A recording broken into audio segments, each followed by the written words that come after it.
Diseret mertua dari mall setelah pergoki mereka dinner bersama dengan pelakor. Namun mereka heran tak ada satupun security yang berani mengusirku. Mereka tak tahu kalau aku.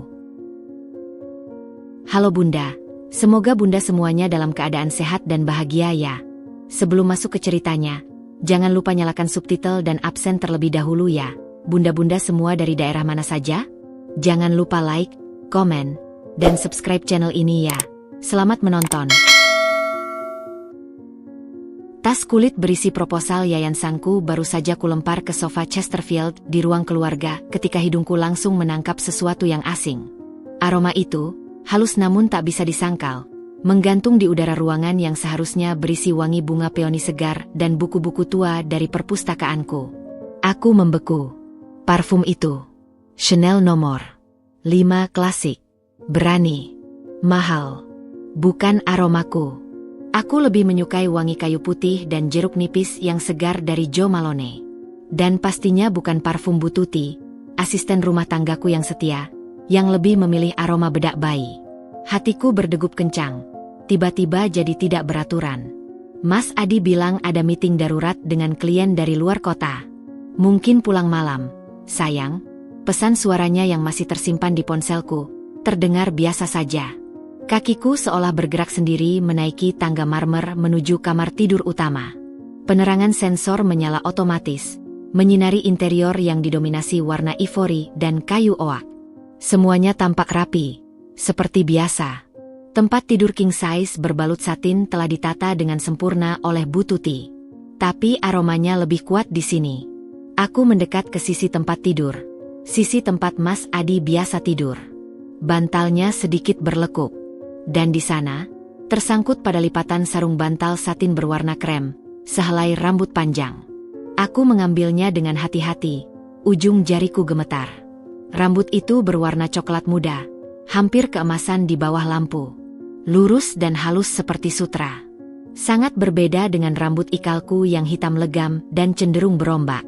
Rambut ini bukan milikku. Juga bukan milik siapapun yang seharusnya ada di rumah ini. Lalu mataku menangkap sesuatu yang lain. Sebuah kilau kecil di karpet Persia berwarna gelap di sisi ranjang. Aku berjongkit, mengambilnya. Sebuah anting-anting kecil berbentuk hati, dari emas putih dengan hiasan diamond chip. Sederhana, tapi elegan. Dan asing. Dinginnya anting-anting itu terasa menusuk telapak tanganku. Pikiranku langsung melayang ke beberapa bulan yang lalu. Saat aku tidak sengaja melihat percakapan di ponsel Mas Adi yang sedang mengisi daya. Sebuah nama, Asti, dengan 2 I.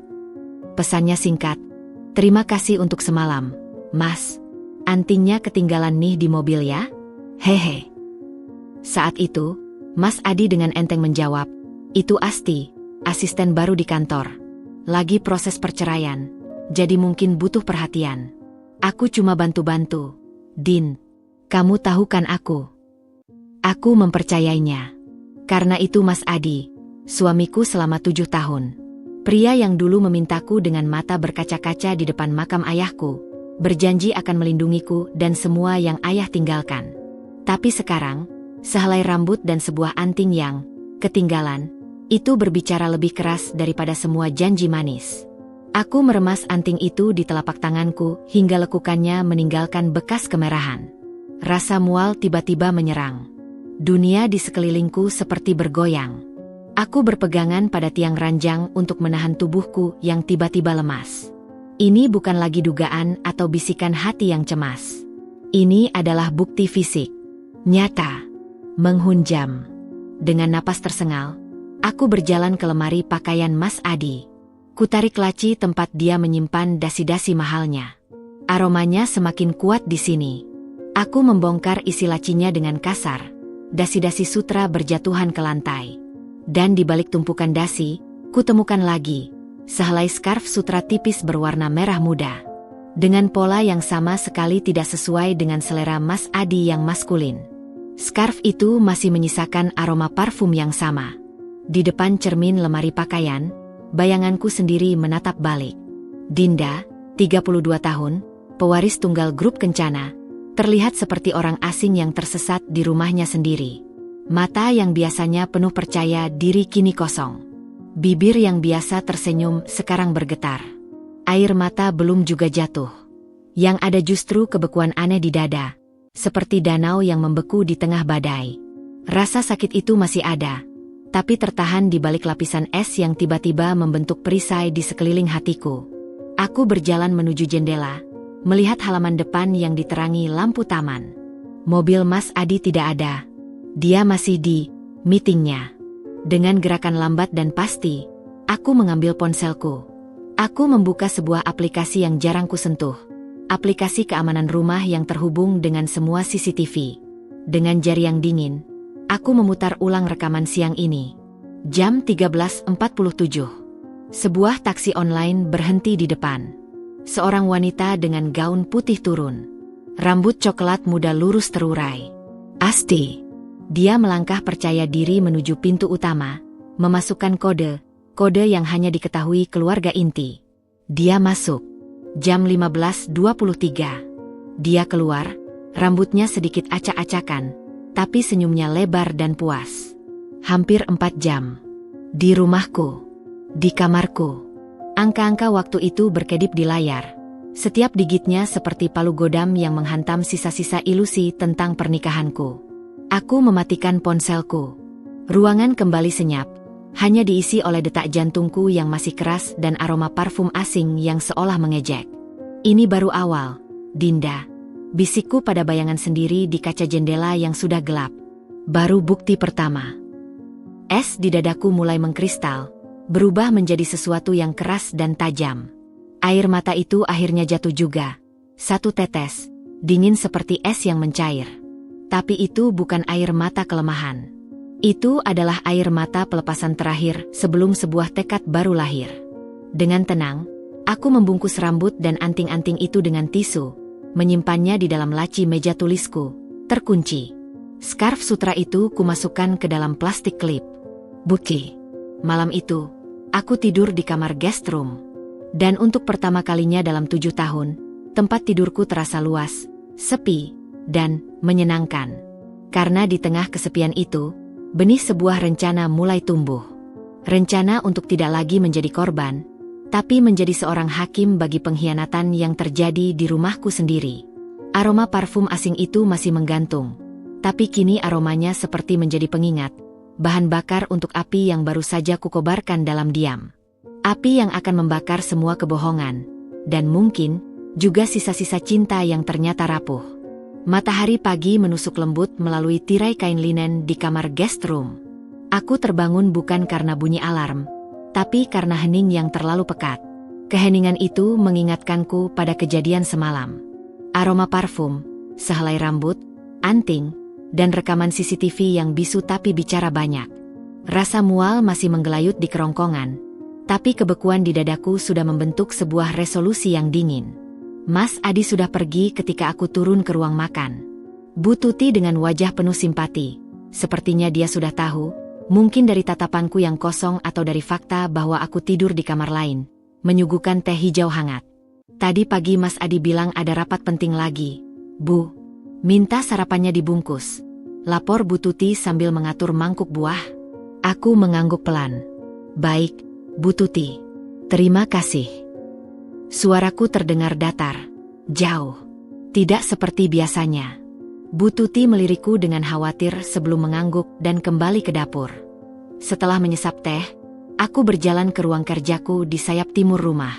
Ruangan ini adalah wilayahku, penuh dengan dokumen yayasan, peta proyek sosial, dan komputer-komputer dengan data bisnis yang tidak pernah disentuh Mas Adi. Di sini, aku adalah Dinda Kencana, pemegang kendali. Dengan napas dalam-dalam, aku menghidupkan laptop dan membuka sebuah folder tersembunyi berisi dokumen-dokumen legal, sertifikat kepemilikan, laporan keuangan, surat-surat wasiat ayah. Lalu, aku membuka aplikasi lain.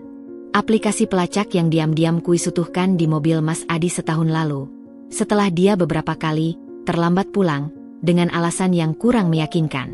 Aku tak pernah benar-benar membukanya, lebih memilih percaya. Sampai sekarang, titik merah yang mewakili mobil Mercedesnya sedang bergerak. Tidak menuju kantornya di Sudirman, tapi berbelok ke arah SCBD. Jam menunjukkan pukul 9.17. Masih terlalu pagi untuk meeting klien.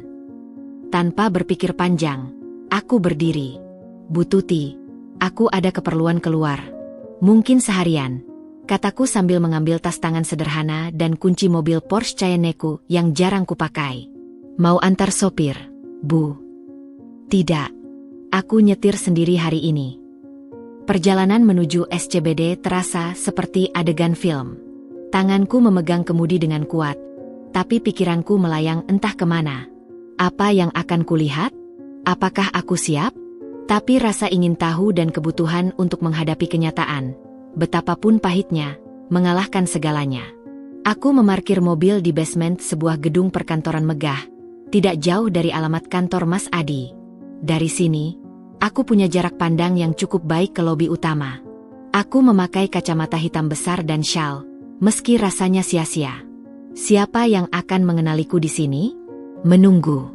Itu yang kulakukan selama hampir 2 jam. Menyeruput kopi dari termos yang kubawa, mataku tak lepas dari pintu keluar masuk. Lalu, tepat pukul 11.43, mereka muncul. Mas Adi, dengan setelan Armani abu-abu yang kupilihkan sendiri, terlihat begitu percaya diri. Di sampingnya, Asti. Dia memakai dress kerja pencil berwarna mustard yang mencengkeram lekuk tubuhnya dengan sempurna. Rambut coklat mudanya tergerai indah. Mereka bukan sekadar berjalan.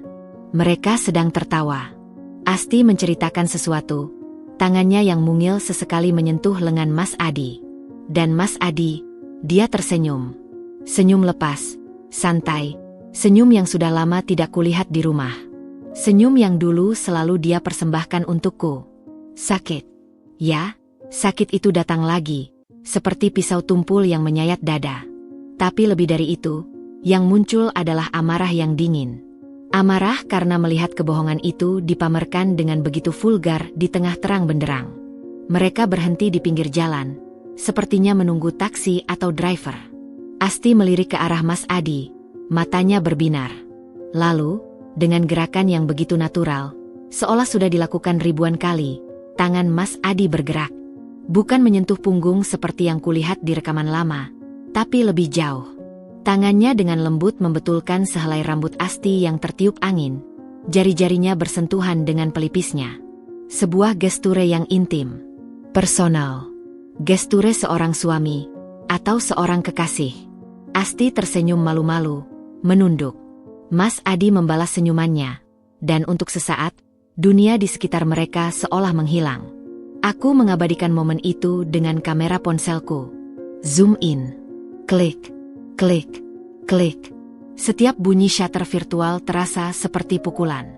Mereka akhirnya masuk ke sebuah taksi hitam. Mobilku meluncur mengikuti dari jarak yang aman. Aku tidak terburu-buru. Hatiku sudah seperti batu. Tujuannya ternyata sebuah apartemen servis di kawasan elit dekat sini. Mereka turun, dan lagi-lagi, dengan kode akses yang pasti diberikan Mas Adi, mereka memasuki lobi bersama. Hilang dari pandangan. Aku parkir di seberang jalan, menatap gedung apartemen yang tinggi itu. Di lantai berapakah mereka? Untuk apa? Rapat kerja di kamar hotel? Akal sehat sudah tidak punya tempat di sini. Tangan meraih ponsel. Jari-jariku menari di atas layar, mengirimkan pesan kepada Kepala Investigasi Keamanan Internal Grup Kencana, seorang pria bernama Anton yang sangat loyal pada almarhum ayahku. Anton, saya butuh informasi detail tentang seorang perempuan, Asti Dwi Lestari, mantan asisten di perusahaan Adi Pratama. Juga, saya perlu akses ke semua data perjalanan dan pengeluaran kartu perusahaan Adi dalam 6 bulan terakhir. Prioritas tinggi. Terima kasih. Balasan datang hampir seketika. Siap, Bu Dinda. Akan segera kami proses. Aku menatap ponsel, lalu menatap kembali gedung apartemen itu. Sebuah pemikiran muncul. Ini bukan hanya tentang perselingkuhan. Ini tentang penghinaan. Asti bukan hanya masuk ke rumahku. Dia juga bekerja di perusahaan yang sebagian dananya berasal dari investasiku. Dia menggunakan fasilitas yang ujung-ujungnya dari kantongku. Dan Mas Adi, dia menggunakan wewenang, koneksi, dan mungkin bahkan uangku untuk membahagiakan wanita lain. Kubuang sisa kopi di termos ke tempat sampah. Rasa pahitnya masih menempel di lidah, tapi tak sepahit kepahitan yang kini merasuk ke tulang sumsumku. Aku menghidupkan mesin mobil. Tidak ada lagi air mata. Yang ada hanyalah sebuah peta yang mulai terbentuk di kepalaku. Peta yang akan membawa mereka, Mas Adi, Asti, dan mungkin siapapun yang terlibat dalam kebohongan ini, menuju sebuah takdir yang mereka pilih sendiri. Perjalanan pulang terasa lebih panjang. Saat memasuki rumah mewah yang tiba-tiba terasa sangat besar dan kosong, aku tidak langsung masuk. Aku berdiri di depan pintu, memandangi rumah yang ayah bangun dengan susah payah, yang kupercayakan menjadi sarang keluarga kecilku. Kalian main api di dalam rumahku sendiri, bisikku pada angin senja yang mulai berhembus. Dan sekarang, aku yang akan kendalikan kebakaran itu. 7 hari telah berlalu sejak aku menjadi bayangan di kantor Mas Adi. 7 hari di mana es di dadaku tidak mencair, malah mengeras menjadi inti baja yang dingin dan terukur. Laporan dari Anton mulai berdatangan, potongan demi potongan puzzle yang mengerikan. Transfer dana tidak wajar dari rekening perusahaan ke akun pribadi Asti. Reservasi hotel di akhir pekan atas nama bapak adik ibu, dengan identitas yang samar. Bahkan, ada pembelian perhiasan dari toko yang sama dengan anting berbentuk hati itu, dengan kartu kredit perusahaan.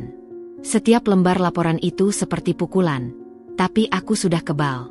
Atau, lebih tepatnya, aku sudah mempersenjatai diri dengan amarah yang disalurkan menjadi fokus yang tajam. Malam ini, rencanaku memasuki fase berikutnya, konfrontasi publik. Bukan untuk memohon atau meratap, tapi untuk mengumpulkan bukti final yang tak terbantahkan. Dan untuk menarik semua pihak ke dalam panggung sandiwara mereka sendiri. Mall, Kencana Diamond, di jantung kota adalah pilihanku. Milik keluarga. Tempat di mana setiap security, manajer toko, bahkan petugas kebersihan, pada dasarnya adalah karyawanku. Aku telah memberi instruksi diam-diam melalui Anton. Apapun yang terjadi malam ini, biarkan saja. Jangan ikut campur.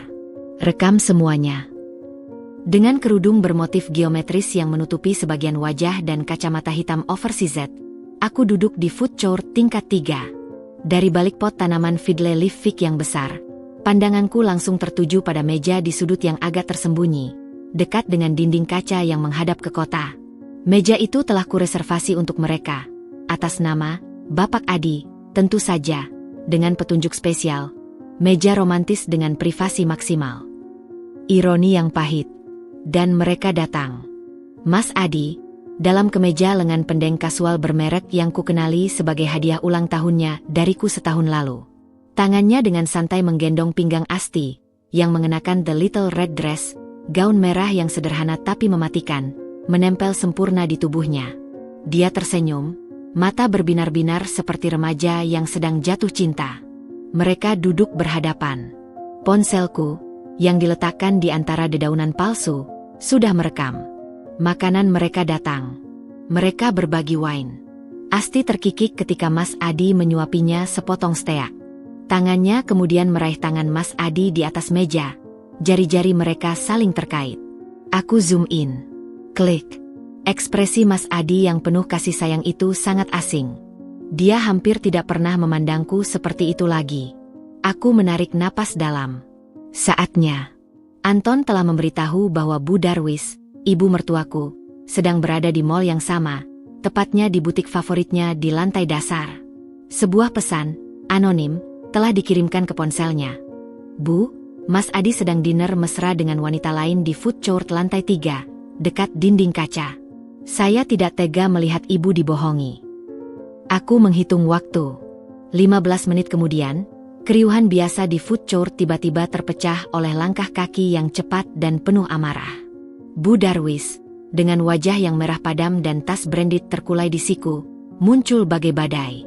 Gaun linen warna kremnya terlihat sedikit terlipat karena tergesa. Matanya menyapu ruangan, lalu terpaku pada meja sudut. Wajahnya yang biasanya terawat rapi itu memerah, bukan lagi karena blush on, tapi karena murka. Asti!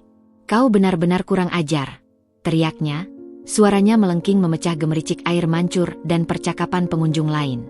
Beberapa kepala menoleh. Asti terkesiap, Ekspresi manisnya luluh menjadi panik. Mas Adi langsung berdiri, wajahnya pucat. Ibu, apa yang ibu lakukan di sini? Apa yang aku lakukan? Lihat dirimu bersama pelacur ini di tempat umum. Bu Darwis menunjuk Asti dengan jari yang gemetar. Saya bukan pelacur, Bu, bantah Asti dengan suara kecil, mencoba menjaga kesopanan, tapi matanya sudah melirik ke sekeliling dengan malu. Apa kau pikir aku tidak tahu? Kau yang merusak rumah tangga anakku. Kau menghancurkan segalanya. Teriak Bu Darwis lagi. Drama ini menarik lebih banyak perhatian. Orang-orang mulai berbisik. Ada yang mengangkat ponsel. Aku tetap di balik pot tanaman. Jari terus merekam. Ini lebih baik dari yang kuharapkan. Kemudian, seperti yang sudah kuduga, Bu Darwis menoleh. Dan tatapannya, penuh dengan kebencian dan kebutuhan untuk mencari kambing hitam, jatuh tepat padaku yang duduk sendirian beberapa meja di belakangnya. Sepertinya kerudungku tidak cukup menyamarkan sosokku. Dinda, serunya, seolah baru menemukan target yang tepat. Jadi ini ulahmu. Kau menguntit suamimu sendiri? Kau mengatur ini semua? Memalukan. Dia maju dengan langkah cepat, melewati Mas Adi yang berusaha menahannya. Tangannya yang bercincin itu mencengkeram lengan bawahku dengan kuku yang tajam, mencubit kulitku. Lihat, istri yang tidak tahu diri. Cemburu buta dan mengganggu. Teriaknya pada dua petugas keamanan mal yang kebetulan berpatroli di dekat situ dan mulai mendekat. Mereka adalah Dani dan Riko, yang wajahnya ku kenal. Para security itu melirik ke arahku, lalu ke Bu Darwis yang marah, lalu saling pandang. Mereka bingung. Mereka pasti telah mendapat instruksi dari atasan untuk tidak ikut campur. Tapi konfliknya kini melibatkan pemilik mereka sendiri. Keluarkan dia dari sini. Dia membuat keributan, pekik Bu Darwis, sambil terus menarik-narik lenganku. Saya minta ada yang diusir. Itu adalah wanita bergaun merah itu dan suami saya yang berselingkuh. Kataku dengan suara datar namun jelas, menunjuk Asti dan Mas Adi yang berdiri bagai patung. Aku sengaja melepas sedikit kacamataku agar Dani dan Riko bisa melihat mataku dengan jelas. Mereka mengangguk hampir tak kasat mata. Sebuah pengakuan diam-diam. Ibu mertuaku makin marah melihatku, membangkang. Jangan dengar dia. Dia stres. Dia tidak waras karena tak bisa memberi anak. Usir dia sekarang juga. Kalimat itu diucapkan dengan keras, kejam, dan sengaja menusuk titik terlemahku. Tak bisa memberi anak. Kalimat itu seperti tamparan di udara terbuka. Tapi sakitnya sudah tidak sehebat dulu. Malam-malam tangisku di kamar mandi setelah setiap periksa ke dokter telah mengeraskan kulit hatiku. Dia mulai menarikku dengan lebih kasar ke arah pintu exit, dibantu oleh Mas Adi yang, alih-alih membelaku, justru dengan wajah penuh pelukan dan malu ikut mendorong lenganku. Dinda, pulang saja. Jangan mempermalukan kita lebih jauh. Bisiknya dengan suara tegang. Asti hanya berdiri di belakang, mencoba menyembunyikan senyum puas di balik tangan. Kerumunan semakin banyak. Bisikan-bisikan terdengar. Istri yang dicampakkannya. Diseret mertuanya sendiri. Kasihan. Itu yang lain, gundiknya kali. Para security, Dani dan Riko, hanya mengikuti dari belakang dengan jarak aman. Tangan mereka tergenggam di ikat pinggang. Wajah mereka pasif namun mata mereka waspada. Mereka tidak berani menyentuhku, tidak juga menghentikan ibu mertuaku. Seperti yang kuperintahkan. Lihat, tidak ada satupun security yang berani membelamu. Mereka tahu siapa yang benar. Hardik Bu Darwis sambil terus menyeretku melewati lorong mal yang penuh toko-toko mewah. Cahaya lampu toko-toko itu seolah menerangi perjalanan penghinaanku. Aku tersandung sedikit di karpet tebal. Tapi tetap berdiri. Aku tidak menangis. Aku tidak melawan. Aku hanya menatap lurus ke depan, menelan setiap tatapan penasaran, setiap bisikan, setiap gelak tertawa yang mungkin ditujukan padaku. Aku menelan semuanya, menyimpannya sebagai bahan bakar. Sampai di depan pintu utama mal, di mana angin malam mulai berhembus dan kerumunan penonton telah membludak, Bu Darwis mendorong bahuku hingga aku hampir terjatah di trotoar. Jangan kembali ke rumah kami. Kau tidak layak menjadi istri anakku. Bawa saja uangmu yang banyak itu dan lenyap. Mas Adi menghindari tatapanku, memandang ke bawah. Asti kini berdiri di sampingnya, menggenggam lengannya erat, menunjukkan posisinya yang baru. Ibu mertua masih terus menghujat. Dasar perempuan mandul tak berguna, hanya bisa memeras kasih sayang keluarga kami dengan hartamu. Saat itulah, tepat sesuai waktunya, 2 mobil patroli polisi dan sebuah sedan hitam berhenti di depan. Pak Joko, manajer umum mall yang juga sahabat lama ayahku, turun dari sedan bersama Anton. Wajah mereka serius. Mereka langsung mendekati kerumunan. Para security, Dani dan Riko, langsung memberi hormat kepada Pak Joko. Ibu mertua, Mas Adi, dan Asti membeku melihat kedatangan mereka. Mungkin mereka pikir ini untuk membubarkan kerumunan atau menegurku. Pak Joko tidak menghiraukan mereka. Dia langsung menghampiriku, memberi hormat dengan hikmat. Ibu Dinda, maaf sekali kami terlambat. Laporan langsung dari CCTV Control Room langsung kami tindak lanjuti. Apakah ibu baik-baik saja? Suaranya lantang, terdengar jelas oleh semua yang hadir. Ibu mertuaku terdengar seperti tercekik. Pak Joko, apa maksudnya? Dia yang membuat keributan. Kepala security, Dani, kini maju selangkah. Dengan suara yang tegas dan profesional, dia berbicara, tidak lagi kepada Bu Darwis, tapi kepada kerumunan dan terutama kepada trio itu. Ibu, keluarga Bapak Adi, mungkin kalian tidak tahu. Dia berhenti sejenak, memastikan semua orang mendengar. Mall Kencana Diamond ini, dan seluruh jaringan properti dan bisnis retail di dalamnya, adalah milik keluarga besar Ibu Dinda. Beliau adalah pemilik tunggal dan chairman eksekutif grup Kencana, sejak almarhum ayahanda beliau mewariskannya 2 tahun lalu. Kami, dan dia menunjuk dirinya, Riko, Pak Joko, dan semua staf mall di belakangnya, bekerja untuk beliau. Suasana sunyi seketika. Hanya deru mobil dari jalan raya yang terdengar. Lalu, gumaman dan teriakan keheranan mulai pecah dari kerumunan. Wajah Bu Darwis berubah dari merah menjadi pucat seperti lilin. Mulutnya terbuka sedikit. Asti melepaskan genggamannya pada lengan Mas Adi. Wajahnya penuh ketidakpercayaan dan ketakutan yang mulai menggeliat. Mas Adi sendiri seperti ditampar. Dia menatapku, matanya membelalak, seolah melihatku untuk pertama kalinya. Mungkin dia baru menyadari bahwa selama ini, di balik istri yang hanya sibuk dengan yayasan sosialnya, ternyata berdiri seorang pemilik kekuasaan yang nyata. Aku, Dinda, dengan tenang merapikan kerudungku yang sedikit tersingkat akibat seretan tadi. Aku menghampiri Mas Adi, melangkahi jarak yang kini terasa seperti jurang. Kau diam selama ini, Adi, kataku, suaraku rendah tapi memotong keheningan. Bukan karena aku lemah atau bodoh, tapi karena aku masih berharap, sekecil apapun, kau akan sadar. Aku bahkan membiarkan Asti mendekatimu. Bahkan aku yang menyetujui pemindahannya ke divisimu dulu, karena Anton sudah memberitahu niatnya. Semua itu hanya untuk menguji kesetiaanmu yang selalu kau bangga-banggakan itu. Setiap kata adalah pukulan bagi harga dirinya. Kemudian aku menoleh ke ibu mertuaku yang tampak seperti akan pingsan, memegangi dada. Dan ibu, selama ini ibu pikir dari mana biaya hidup mewah ibu? Uang untuk arisan berlian ibu? Dana untuk klub golf ayah? Dari gaji Adi yang tak sampai 1/10 pengeluaran bulanan ibu? Tidak. Semua dari uangku. Yang dengan sukarela dan bodohnya kucurahkan karena aku sungguh-sungguh menganggap kalian keluarga. Aku mengeluarkan ponselku, membuka rekaman tadi, dan memperdengarkan suara Bu Darwis yang meneriakkan kata, mandul, dan tak berguna. Suara itu bergema di tengah keheningan yang mencekam. Perceraian akan segera diproses oleh pengacara terbaik, ucapku dengan final. Dan untuk pembagian harta, tenang saja. Pengacaraku akan memastikan semua yang berasal dariku, termasuk rumah yang kalian tinggali, mobil-mobil yang kalian pakai, saham di perusahaan Adi yang kubeli diam-diam untuk menyelamatkannya 3 tahun lalu, bahkan tunjangan hidup yang ibu terima setiap bulan, semuanya akan dikembalikan ke namaku. Kalian bisa memulai dari nol lagi. Bersama pelakor pilihan hati kalian. Aku memberi isyarat pada Pak Joko dan Anton. Tolong, usir ketiga orang ini dari properti milikku.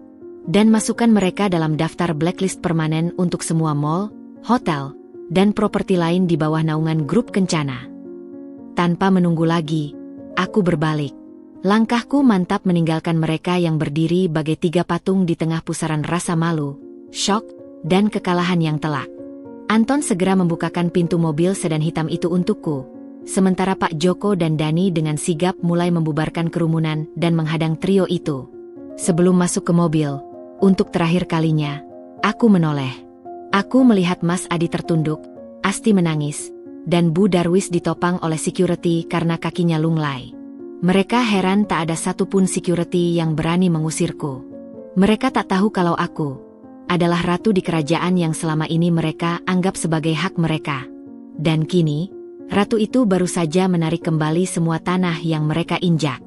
Babak pertama telah usai. Babak pembalasan yang sesungguhnya baru akan dimulai. Mobil sedan hitam meluncur mulus meninggalkan keributan di depan mall.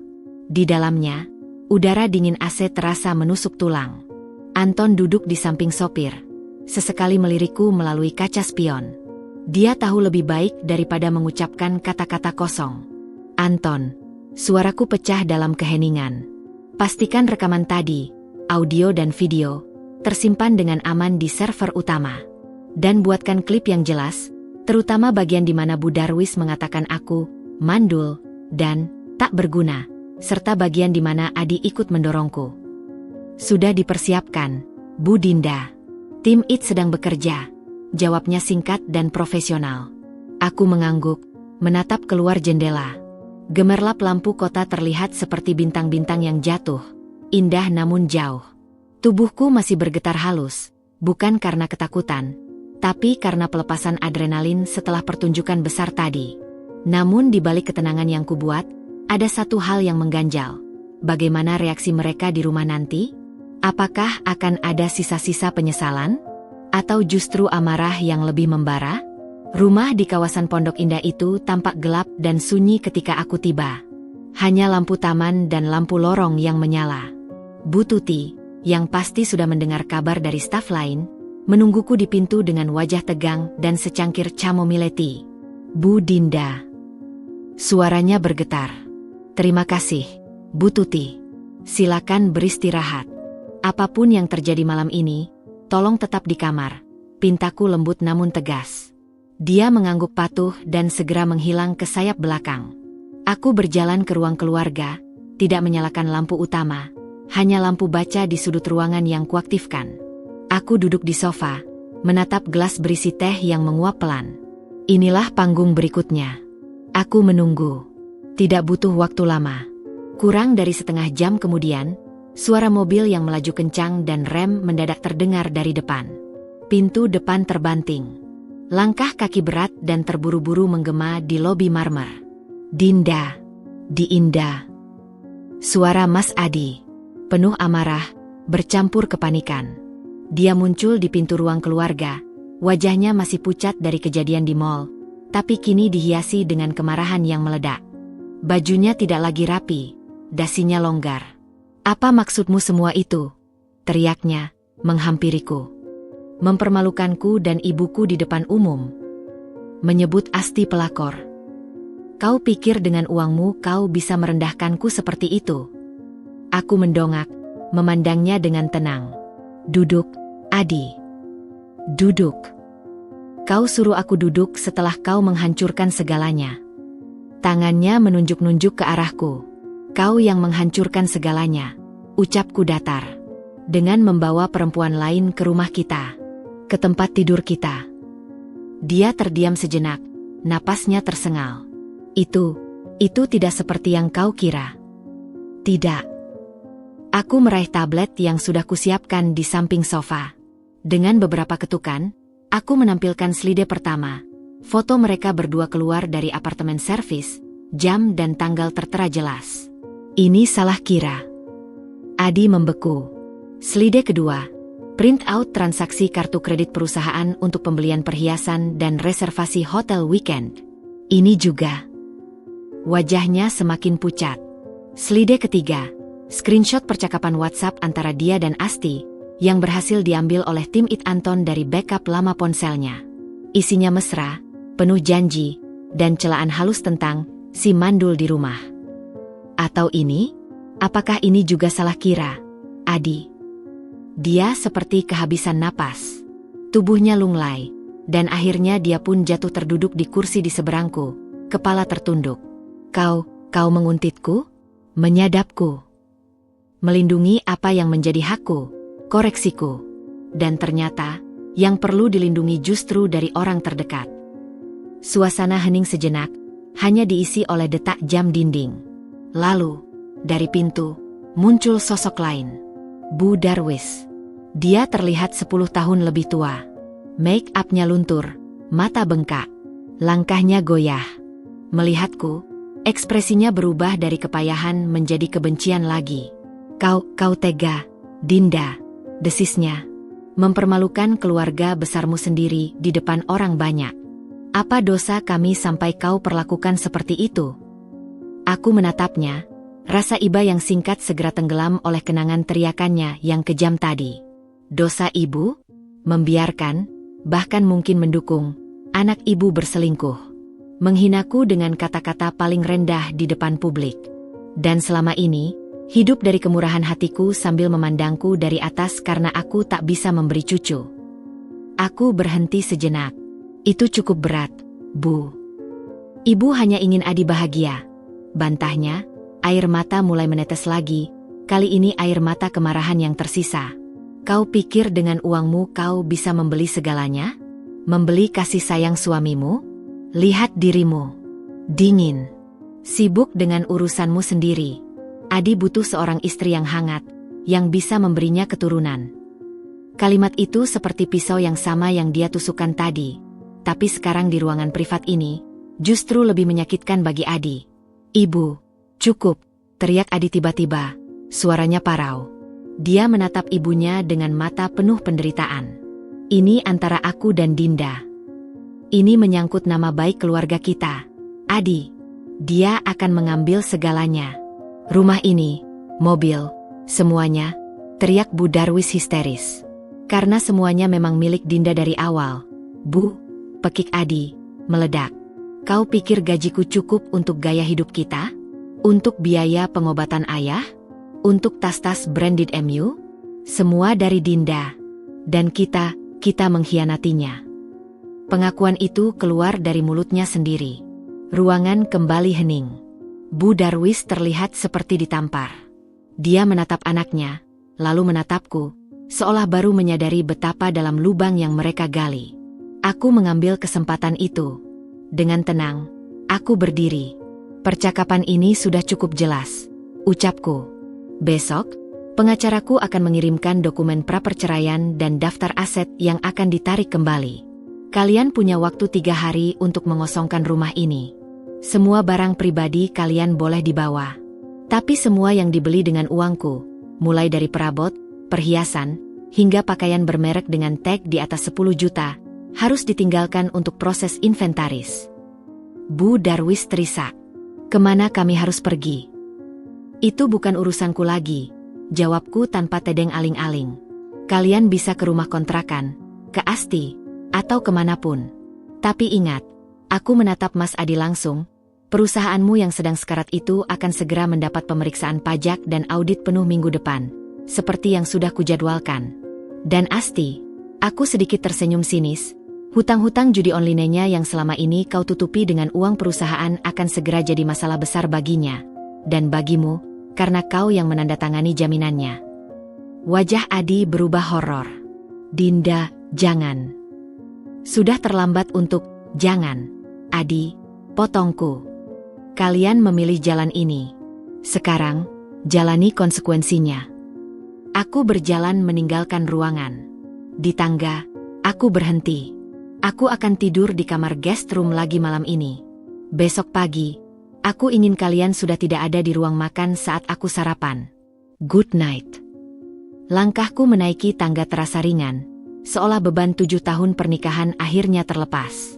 Dari bawah, aku masih mendengar isakan histeris Bu Darwis dan suara Adi yang berusaha menenangkan, tercampur dengan kata-kata, apa yang telah kita lakukan. Mereka akhirnya merasakan pahitnya pengkhianatan. Bukan lagi pahit yang dirasakan sang pengkhianat, tapi pahit dari buah yang mereka tanam sendiri. Kehancuran, rasa malu, dan ketidakpastian. Pagi itu, aku membuka mata sebelum matahari terbit. Langit masih berwarna kelabu kebiruan. Tidak ada lagi aroma kopi yang biasa disiapkan Mas Adi, atau suara Bu Darwis yang sudah bersolek penuh merias diri di dapur. Hanya kesunyian yang pekat, menyelimuti rumah megah itu bagai kain kafan. Aku mengenakan bathrobe dan berjalan ke ruang kerja. Di balik laptop, ponselku sudah berdering beberapa kali. Panggilan tak terjawab dari Mas Adi. Aku mengabaikannya. Sebaliknya, aku membuka grup chat khusus dengan Kepala Divisi Keuangan, Legal, dan Keamanan Grup Kencana. Pesan pertamaku, Executive Phase 2, Effective Immediately. Respon datang beruntun seperti tembakan. Divisi Keuangan, semua akses kartu kredit corporate dan personal atas nama Adi Pratama dan Darwis Family dinonaktifkan. Laporan sedang disiapkan. Divisi Legal, surat pemberitahuan penarikan aset dan gugatan cerai sudah dikirim ke alamat email dan fisik rumah. Tim sedang standby. Divisi Keamanan PIT, semua akses digital, email perusahaan, cloud storage, sistem administrasi, Adi Pratama telah dibekukan. Password diubah. Monitoring aktivitas terakhir selesai. Aku membalas singkat. Good. Procet.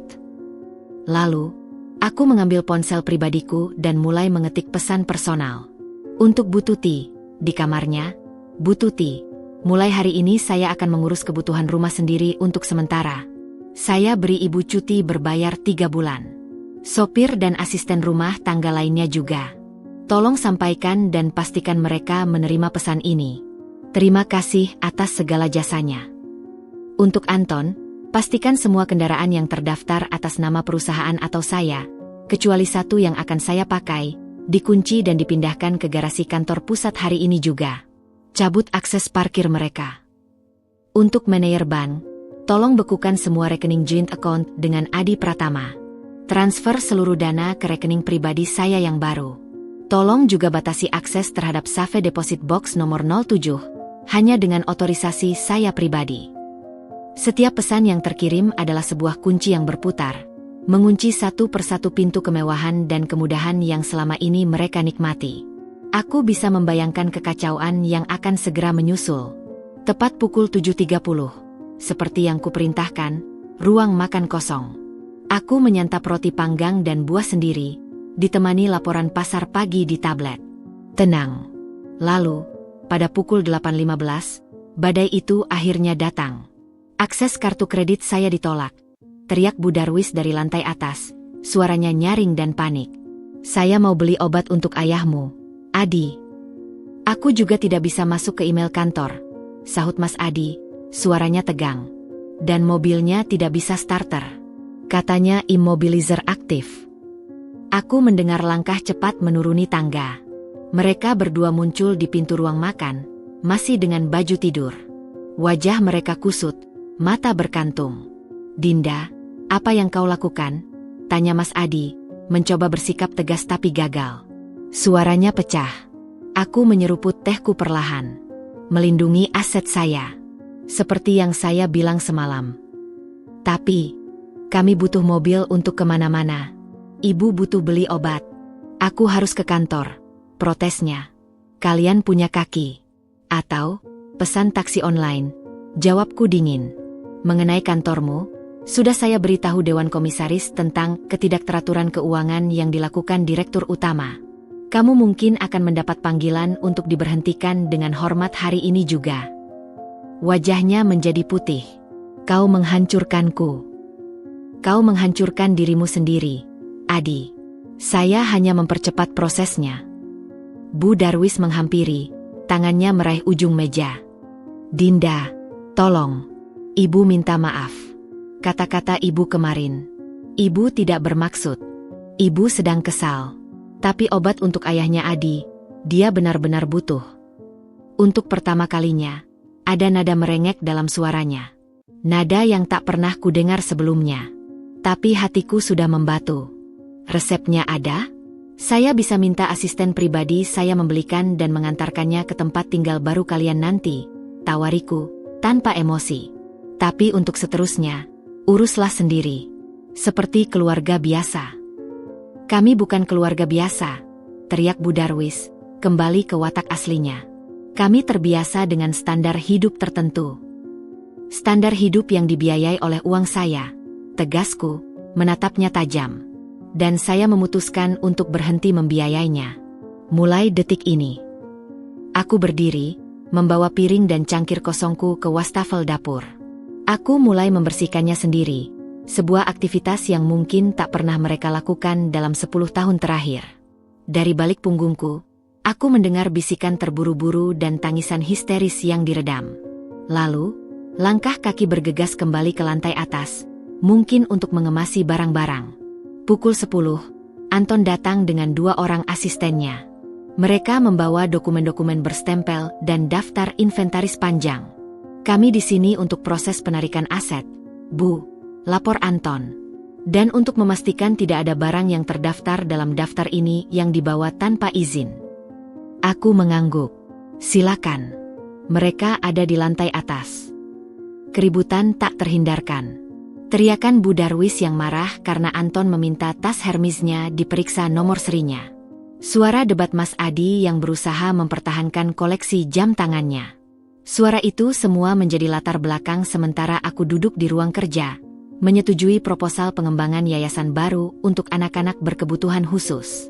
Pukul 14, setelah pemeriksaan yang memalukan dan penghitungan yang teliti, mereka akhirnya turun dengan beberapa koper dan kardus berisi barang-barang pribadi mereka yang diizinkan. Pakaian sehari-hari, beberapa pasang sepatu, barang-barang kenangan tanpa nilai komersial tinggi. Wajah mereka hancur. Bu Darwis tampak seperti orang yang baru saja dirampok, matanya kosong. Mas Adi tak lagi bisa menatapku. Sebuah taksi online sudah menunggu di depan.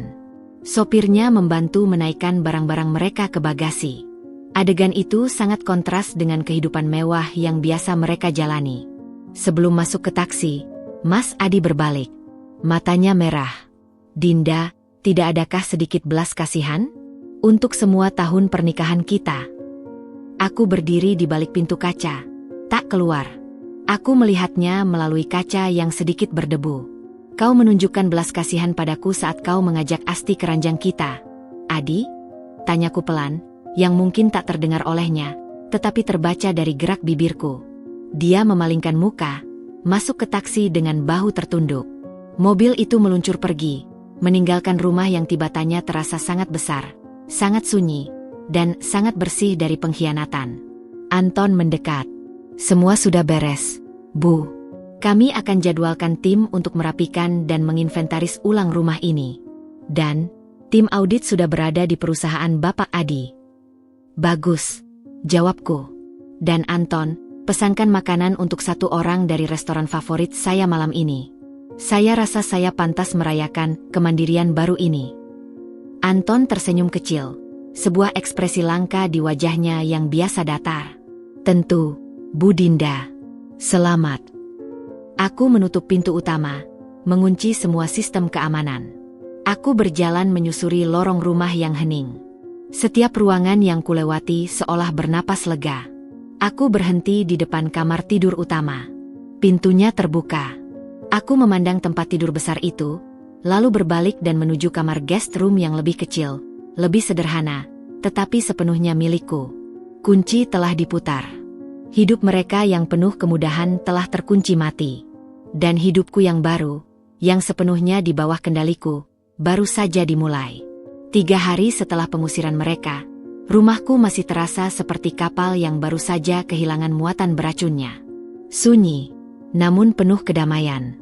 Aku sengaja mengambil cuti dari semua kegiatan yayasan untuk fokus merapikan hidup dan aset-asetku yang terbengkalai selama fokusku teralihkan. Pukul 10 pagi, ketika aku sedang memeriksa dokumen renovasi perpustakaan pribadi di lantai 2, bel pintu depan berbunyi. Melalui monitor CCTV, aku melihat seorang wanita dengan kerudung menyelubungi kepala dan kacamata hitam besar, berdiri dengan tubuh sedikit membungkuk. Meski berusaha menyamarkan diri, lenggak dan cincin berlian besar di jari manisnya yang masih terlihat, membuatku langsung mengenalinya, Bu Darwis. Aku menarik napas dalam. Ini lebih cepat dari perkiraanku. Kukira dia akan bertahan setidaknya seminggu sebelum menelan kebanggaan dan datang merengek. Dengan menekan tombol interkom, suaraku terdengar datar. "Ya, Dinda. Ibu. Ibu mau bicara." Suaranya serak, hampir tak terdengar. "Tolong." Setelah beberapa detik pertimbangan, aku membuka pintu. Biarlah dia melihat langsung kehancuran yang dia pilih. Dia melangkah masuk, dan untuk pertama kalinya dalam 7 tahun, aku melihat ibu mertuaku ini seperti orang asing yang masuk ke rumah mewah dengan rasa takut. Matanya melirik ke kanan kiri, seolah takut disergap. Kerudungnya tak kunjung dibuka. "Kita bicara di ruang tamu," kataku singkat, memimpin jalan.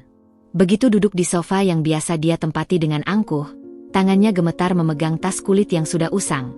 Mungkin satu-satunya tas yang tidak masuk daftar inventaris asetku. "Dinda," dia mulai, suaranya bergetar. Ibu datang minta maaf." "Sungguh." Kata-kata ibu di mall, itu keterlaluan. Ibu tidak waras saat itu. Aku diam, hanya menatapnya, memberinya ruang untuk melanjutkan drama permintaan maafnya. "Tapi, tolong."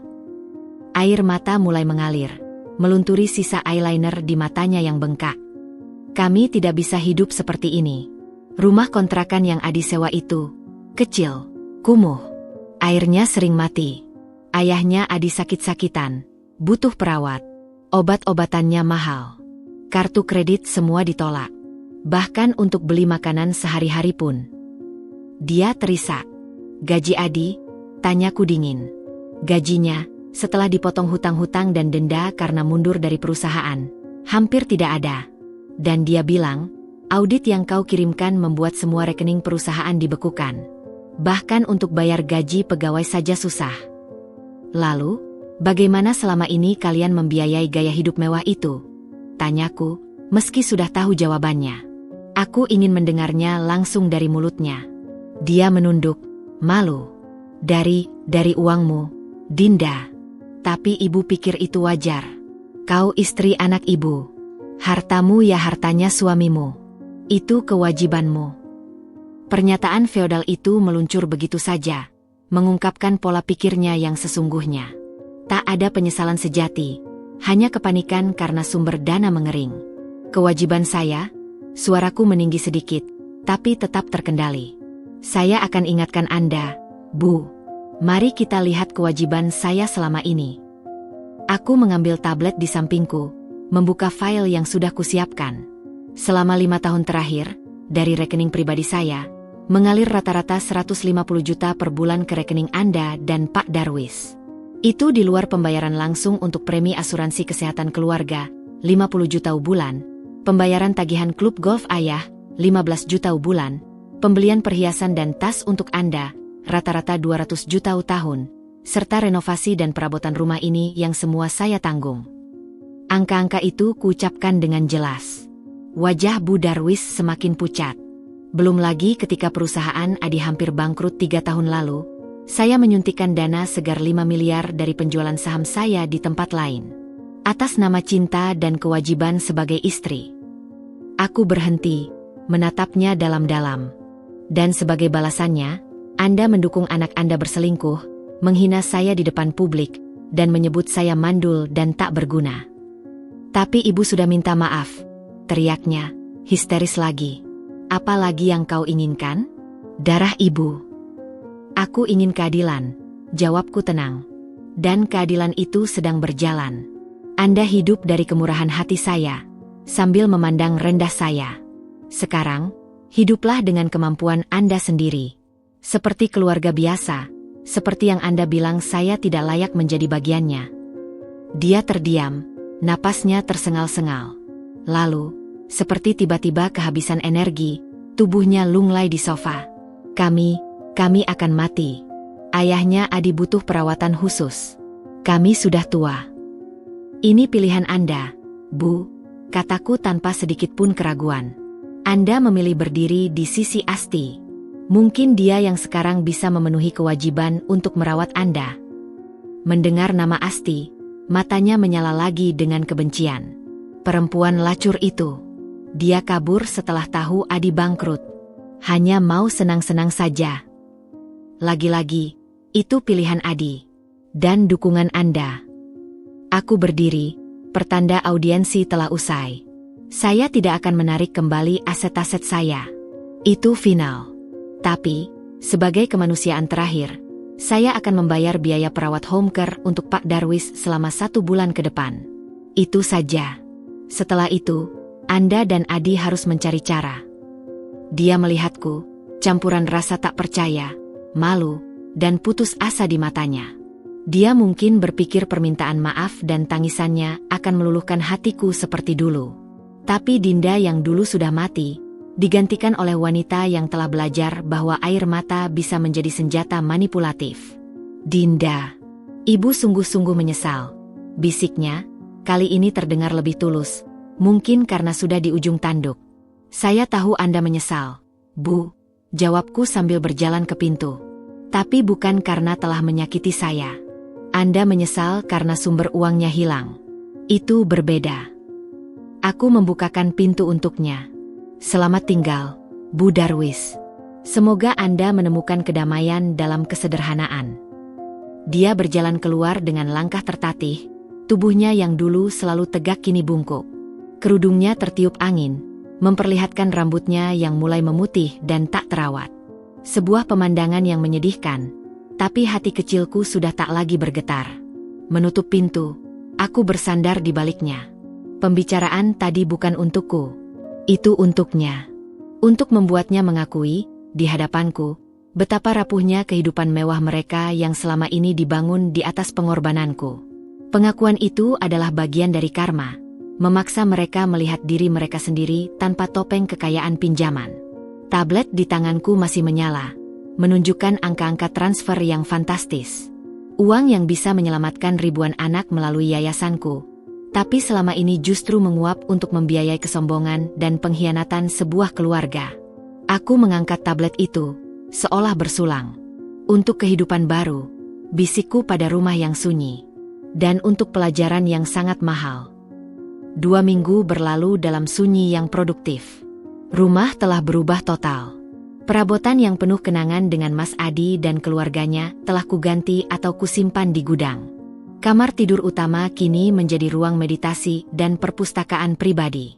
Dinding-dinding yang dulu dipenuhi foto keluarga kini menghadirkan lukisan abstrak karya seniman lokal yang kudukung. Udara di rumah ini terasa lebih ringan, lebih mudah untuk bernapas. Aku sibuk dengan proyek baru yayasanku, sebuah program beasiswa untuk ibu-ibu kepala keluarga. Rasanya ironis, tapi justru terasa tepat. Namun, ketenangan itu pecah suatu sore, ketika ponselku yang sedang dalam mode hening tiba-tiba bergetar dengan nomor tak dikenal. Biasanya, Anton yang akan menyaringnya, tapi ponsel ini adalah nomor pribadi yang hanya diketahui oleh segelintir orang. Rasa penasaran mengalahkan kewaspadaan. Aku mengangkatnya. Halo. Hai, Dinda. Ini Asti. Suara di seberang sana terdengar manis, hampir seperti mendayu-dayu, tapi ada getar ketegangan di baliknya. Namanya seperti tamparan kecil di udara. Aku diam, memberinya ruang untuk melanjutkan. Aku tahu kita punya sejarah yang buruk, tapi aku rasa kita butuh bicara. Woman to woman. Kalimatnya terdengar seperti dialog dari sinetron murahan. Ada apa, Asti? Tanyaku, suaraku datar. Aku cuma ingin kau tahu sesuatu. Apa yang terjadi antara aku dan Mas Adi? Itu bukan sekedar urusan fisik. Kami punya connection. Dia butuh seseorang yang mengerti tekanan karirnya, yang bisa jadi pendengar yang baik, yang hangat. Kau sibuk dengan duniamu sendiri, Dinda. Dengan yayasan-yayasanmu, dengan uangmu. Setiap kalimatnya diukur, seolah sudah dilatih. Mungkin dia berharap bisa memprovokasiku, membuatku emosional. Aku menyandarkan tubuh di kursi kerjaku, melihat keluar jendela. Jadi, menurutmu, peranmu adalah sebagai penyelamat untuk suami saya yang kurang mendapat perhatian. Aku tidak bermaksud menyelamatkan. Tapi cinta tidak bisa dipaksakan. Din. Bisa kupanggil kamu Din? Adi. Dia bahagia bersamaku. Dia butuh wanita yang bisa memberinya keturunan, membangun keluarga yang utuh. Kata, keturunan, itu sengaja dia tekankan. Dia tahu itu titik lemahku. Tapi yang dia tidak tahu, luka itu sudah membentuk keloid yang tebal. Menarik analisamu, Asti. Jawabku, suaraku tetap tenang. Tapi kalau hubungan kalian begitu kuat dan dia begitu bahagia, kenapa kamu menelepon aku? Kenapa tidak fokus merawat cinta sejatimu, yang kini tinggal di kontrakan kumuh dan sedang berusaha mencari kerja serabutan? Dia terdiam sejenak. Tarikan napasnya terdengar keras di telepon. Aku hanya ingin meluruskan kesalahpahaman, agar kamu tidak membenciku. Dan agar kamu mengerti, bahwa mempertahankan pernikahan yang sudah mati hanya akan menyiksa kalian berdua. Oh, saya mengerti, jawabku. Sangat mengerti. Saya mengerti bahwa cinta sejati, kalian tidak cukup kuat untuk membuatmu bertahan saat kartu kreditnya ditolak di butik-butik. Saya mengerti bahwa koneksi, kalian ternyata rapuh saat dia tidak lagi bisa membayar apartemen servis bulananmu. Atau, aku membuat suaraku terdengar seperti sedang berpikir. Mungkin itu karena debt collector yang menunggumu di lobi apartemen lama sudah mulai menggunakan cara-cara yang lebih persuasif. Senyap yang tiba-tiba di seberang telepon sangat nyaring. Aku bisa membayangkan wajah Asti yang berubah pucat. Apa maksudmu? Suaranya bergetar, kehilangan semua kesan manisnya. Aku maksud hutang-hutang judi online, Asti.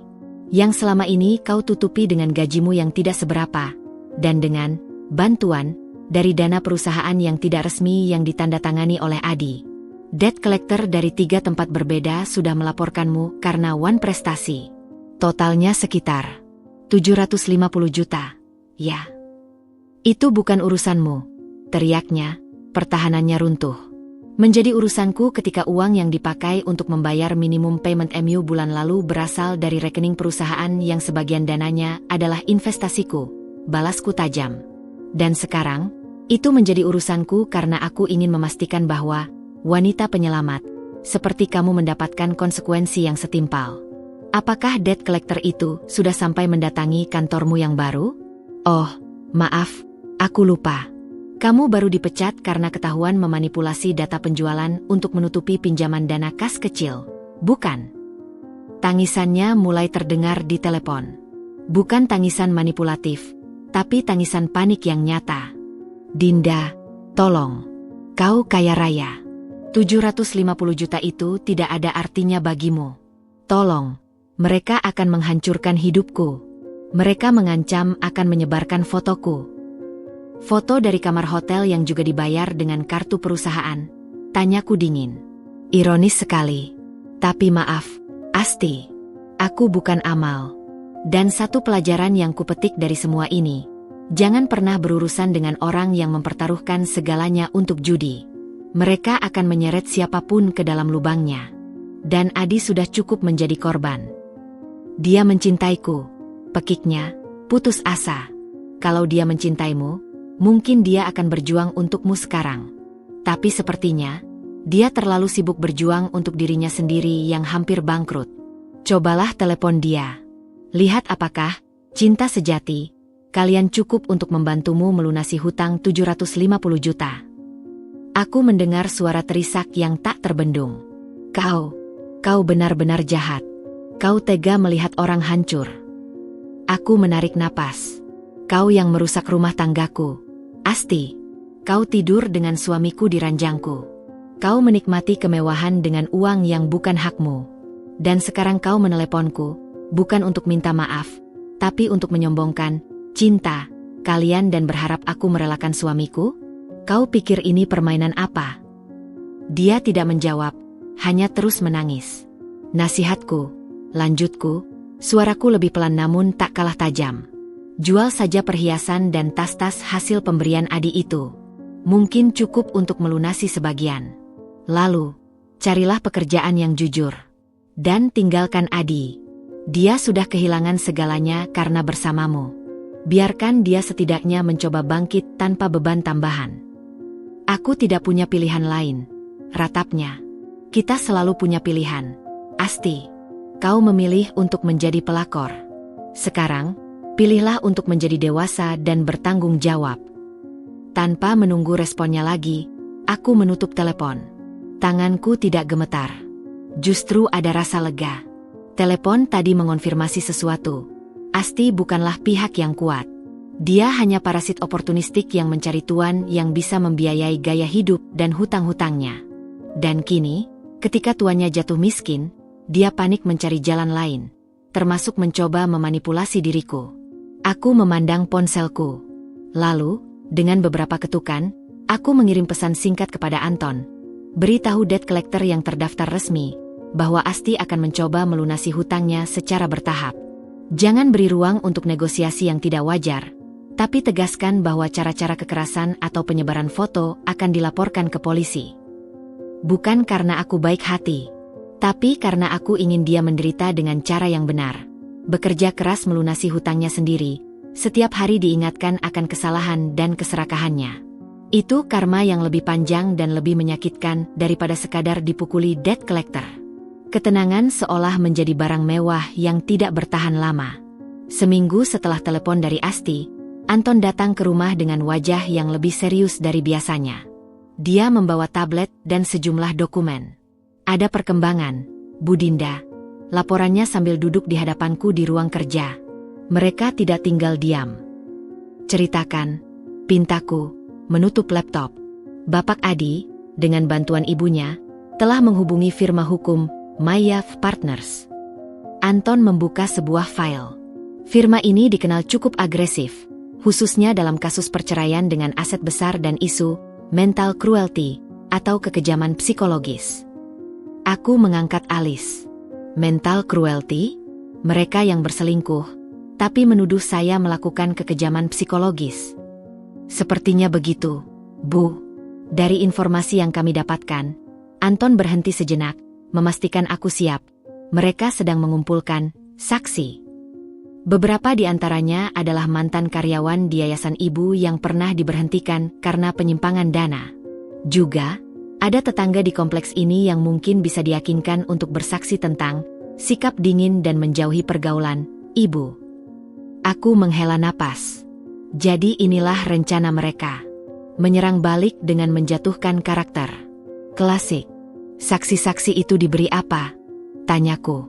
Janji pengembalian pekerjaan, atau kompensasi finansial dari dana pertahanan, yang dikumpulkan Bu Darwis dari menjual perhiasan-perhiasan kecil yang berhasil ia selundupkan saat keluar rumah dulu. Bu Darwis masih bisa berpikir tajam dalam keputusasaannya. Aku hampir tersenyum, tapi menahannya. Lalu, apa tuntutan utama mereka dalam gugatan? Tanyaku lagi. Anton menggeser layar tabletnya. Mereka akan menggugat cerai dengan tuntutan bahwa ibu adalah pihak yang bersalah. Mereka menuntut setengah dari seluruh harta bersama, yang mereka klaim mencakup seluruh aset grup Kencana karena dibangun selama perkawinan, serta tunjangan hidup yang besar untuk Adi dan orang tuanya. Mereka juga meminta hak asuh penuh atas hewan peliharaan yang dulu, dan meminta ibu menjalani pemeriksaan psikologis atas tuduhan ketidakstabilan emosi yang menyebabkan kekejaman dalam rumah tangga. Kucing anggora kita, Molly, yang sudah meninggal setahun lalu. Tanyaku, tak percaya. Ini sudah keterlaluan. Mereka menggunakan semua hal yang bisa digunakan, Bu. Ini strategi untuk membuat ibu terlihat tidak waras dan tamak di depan hakim. Aku berdiri, berjalan ke jendela. Di luar, matahari bersinar cerah. Dunia terus berputar. Sementara sekelompok orang berusaha menyeretku ke dalam lumpur. Apa saran tim hukum kita? Tanyaku tanpa menoleh. Tim hukum kita yakin bisa mematahkan semua tuduhan itu. Bukti perselingkuhan sangat kuat. Namun, mereka memperingatkan bahwa pertempuran di pengadilan bisa berlarut-larut dan bisa mencoreng nama ibu dan grup Kencana di media. Maya Partners terkenal suka membocorkan cerita ke media untuk menekan pihak lawan. Jadi, selain pertempuran hukum, akan ada pertempuran opini publik. Mereka ingin menghancurkanku secara finansial dan sosial. Baik, kataku, akhirnya berbalik. Mataku bertemu dengan Anton. Kita akan menjawab, tapi bukan dengan cara mereka.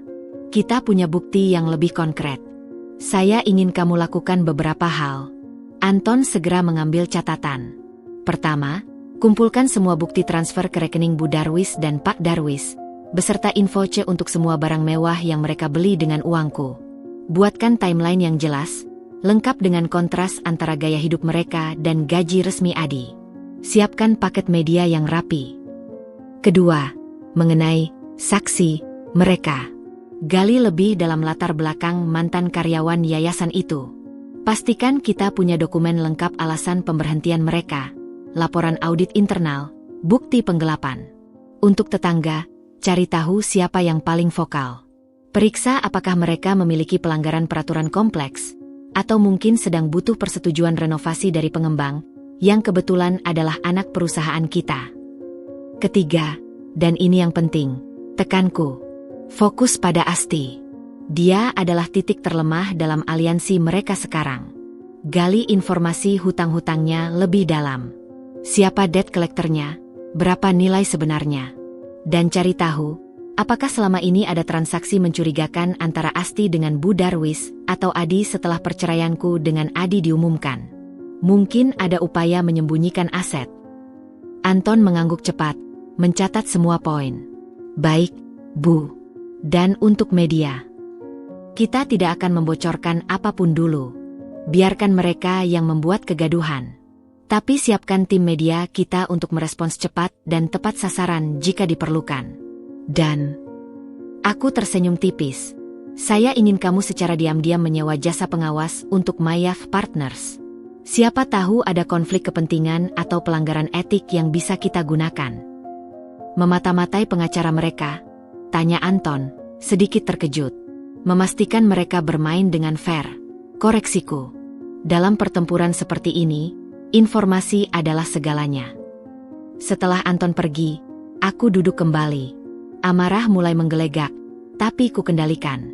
Mereka pikir dengan menyewa pengacara bagus dan menyuap beberapa saksi, mereka bisa membalikan keadaan. Mereka lupa satu hal. Aku bukan lagi Dinda yang hanya pasrah dan percaya. Aku adalah Dinda yang telah menghabiskan bertahun-tahun mengelola bisnis dan yayasan yang kompleks, berurusan dengan berbagai macam orang. Aku membuka laci meja, mengambil file khusus berlabel A. Di dalamnya, ada laporan lengkap tentang Asti, termasuk fotokopi KTP, riwayat pekerjaan, dan bahkan catatan medis tentang sebuah aborsi yang dilakukan setahun lalu di sebuah klinik swasta, dengan nama pendamping, Adi P. Mereka pikir mereka sedang merancang serangan. Mereka tidak sadar bahwa mereka justru sedang berjalan ke dalam jaring laba-laba yang sudah kutenun dengan sabar. Setiap langkah mereka, setiap saksi yang mereka cari, setiap dokumen yang mereka palsukan, akan menjadi jerat tambahan untuk kaki mereka sendiri. Aku menutup file itu. Biarkan mereka bersenang-senang dulu dengan rencana balas dendam mereka. Karena saat mereka sibuk menyiapkan tombak dari ranting yang rapuh, aku sedang mengasah pedang dari baja terbaik dengan bukti-bukti yang tak terbantahkan. Hari itu, Pengadilan Negeri Jakarta Selatan terasa seperti panggung teater yang penuh ketegangan. Udara ber-AC di ruang sidang tak mampu mendinginkan panasnya tatapan saling hantam antara kubu kami dan kubu mereka. Aku duduk di samping pengacaraku, Rendra Wijaya, seorang pria dengan kacamata frameles dan ketenangan yang menggentarkan. Di seberang, Mas Adi, kini terlihat jauh lebih kurus dan tua, duduk membungkuk di antara kedua pengacaranya dari Maya On Partners. Bu Darwis, duduk di belakangnya, memakai setelan sederhana yang jelas-jelas bukan dari lemari pakaian lamanya. Asti tidak hadir. Itu sudah perkiraan kami. Hakim ketua, seorang wanita parubaya dengan wajah berwibawa, membuka sidang. Baik, sidang perdana untuk perkara perceraian nomor 127 PDTG 2023 PN Jakarta Sel, antara TN Adi Pratama sebagai penggugat, dan Nyonya Dinda Kencana sebagai tergugat. Kita mulai. Pengacara Adi, Bapak Hendrik Maya, langsung mengambil inisiatif. Dengan suara yang lantang dan penuh percaya diri, dia memaparkan gugatan. Yang mulia, klien saya, TN Adi Pratama, telah menderita kekejaman psikologis yang dalam selama tahun-tahun terakhir pernikahannya. Nyonya Dinda Kencana adalah seorang istri yang dingin, otoriter, dan secara emosional tidak tersedia. Dia lebih mementingkan bisnis dan yayasannya daripada membina rumah tangga. Sifat dingin dan tekanan yang dilancarkannya, termasuk dengan menggunakan kekuatan finansialnya untuk mengontrol setiap aspek kehidupan suaminya, telah menyebabkan penderitaan mental yang berat pada klien saya. Dia kemudian memperkenalkan saksi-saksi. Seorang mantan staf administrasi yayasanku, Sari, yang dulu kumarahi karena ketahuan memalsukan tanda tangan untuk pencairan dana. Dia bersaksi dengan gugup bahwa aku sering marah-marah tanpa alasan dan memperlakukan staf seperti budak. Seorang tetangga, Ibu Lili, yang rumahnya pernah kualangkan izin renovasinya karena melanggar tata ruang, menyebutku sangat tertutup dan tidak ramah, seperti merasa paling tinggi di kompleks ini. Hakim mendengarkan dengan seksama. Rendra hanya sesekali membuat catatan. Lalu, giliran Bapak Maya mengeluarkan kartu trufnya. Dan yang paling tragis, Yang Mulia, adalah penolakan Nyonya Dinda untuk memberikan keturunan, yang merupakan impian setiap pasangan. Dia bahkan menolak menjalani terapi atau program bayi tabung, yang semakin memperdalam luka psikologis suami saya. Kalimat itu menggantung di udara. Ruangan mendadak hening. Itu adalah pukulan rendah, dan mereka tahu itu. Hakim memandang kepadaku. Ibu Dinda, ada tanggapan? Rendra berdiri, tenang dan elegan. Terima kasih, Yang Mulia. Izinkan saya, kuasa hukum dari Nyonya Dinda, yang akan memberikan tanggapan dan membawa bukti-bukti yang sebenarnya. Dia mendekati mimbar. Yang Mulia, tuduhan kekejaman psikologis adalah sebuah ironi yang pahit, mengingat justru TN Adi Pratamalah yang telah melakukan pengkhianatan pernikahan yang paling mendasar. Layar besar di samping hakim tiba-tiba menyala. Rendra memulai presentasinya. Slide 1. Foto Mas Adi dan Asti keluar dari apartemen servis. Tanggal dan jam tertera jelas. Ini adalah TN Adi dengan Asti Dwi Lestari, mantan asistennya, di sebuah apartemen bukan untuk rapat kerja, pada hari dan jam kerja. Desis kecil terdengar dari bangku pengunjung. Slide 2. Rekaman video dari mall, disederhanakan, tanpa audio penghinaan Bu Darwis. Terlihat jelas adegan mesra mereka berdua, dan kemudian Adi ikut mendorongku saat diseret ibunya. Di sini, kita melihat bagaimana TN Adi, alih-alih membela istrinya, justru ikut dalam penghinaan publik terhadap istri yang sah. Wajah Adi di seberang ruangan sudah pucat pasi. Slide 3. Tabel aliran dana. Yang Mulia, ini adalah rekapitulasi transfer dari rekening Nyonya Dinda ke rekening keluarga TN Adi selama 5 tahun terakhir. Total 9,1 miliar rupiah. Untuk biaya hidup, perhiasan, klub golf, dan lain-lain. Semua ini di luar gaji TN Adi yang tidak mencapai 1/10 dari jumlah ini. Angka-angka itu besar dan tak terbantahkan. Slide 4. Bukti pembelian perhiasan dan reservasi hotel. Dana dari perusahaan TN Adi, yang sebagian sahamnya dimiliki Nyonya Dinda, digunakan untuk membeli perhiasan untuk Asti dan reservasi hotel atas nama Bapak Adik Ibu. Slide 5. Percakapan WhatsApp Rendra membacakan beberapa cuplikan yang paling mesra dan merendahkan. Suara Rendra yang tenang justru membuat kata-kata itu terdengar lebih kejam. Asti sayang, jangan khawatir dengan si mandul di rumah. Aku hanya butuh dia untuk uangnya saja. Itu adalah pesan dari Adi. Bu Darwis menutup wajahnya dengan tangan. Adi tertunduk sangat dalam, bahunya bergetar. Namun, bukti terbesar dari kekejaman sebenarnya, lanjut Rendra, suaranya kini lebih keras, terjadi di sini. Slide 6. Rekaman audio suara Bu Darwis yang melengking terdengar jernih memenuhi ruang sidang. Dasar perempuan mandul tak berguna, hanya bisa memeras kasih sayang keluarga kami dengan hartamu. Dan suara Adi yang mendorong. Dinda, pulang saja. Jangan mempermalukan kita lebih jauh. Efeknya seperti bom. Bahkan hakim dan panitera terlihat terkejut.